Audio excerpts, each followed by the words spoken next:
Friend, இப்போ வந்து நம்ம என்ன பண்ண போகிறோம்னா ஒரு டைலரிங் டிப்ஸ் தான் பார்க்க போகிறோம். சரிங்களா? இப்போ வந்து என்ன பண்ணால் புதுசாக கற்றுக்கிறவங்களுக்கு வந்து என்னடானா அந்த ஷோல்ட்ரு முன்னாடி கழுத்தோட வெட்டு பாகம் வந்து எப்படி வெட்டுறதுன்னு தெரியாது. அவங்களுக்கு வந்து என்ன பண்ணுவாங்கன்னா அளவு தெரியாமல் அவங்க பாட்டுக்கு கூட வெட்டிட்டாங்கன்னா ஷோல்ட்ரு உருவிடும். இல்லை பயந்துக்கிட்டு ரொம்ப பக்கத்தில் வெட்டிட்டாங்கன்னா கழுத்தை ஒட்டி வந்துடும். அதனால் வந்து இந்த கேப்பை எப்படி மெஷர்மெண்ட் எடுத்து நம்ம வந்து ஈஸியாக கட் பண்ணுறதுன்னு நம்ம வந்து பார்ப்போம். சரிங்களா?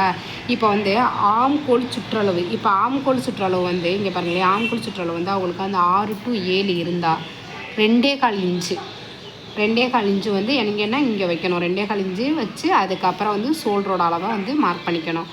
ஆம்கோல் சுற்றளவு வந்து 7 to 8 இருந்தால் 2.5 இன்ச்சு. சரிங்களா? 8 to 9 இருந்தால் 2.25 இன்ச்சு. 9 to 10 இருந்துச்சுன்னா 3 இன்ச்சு.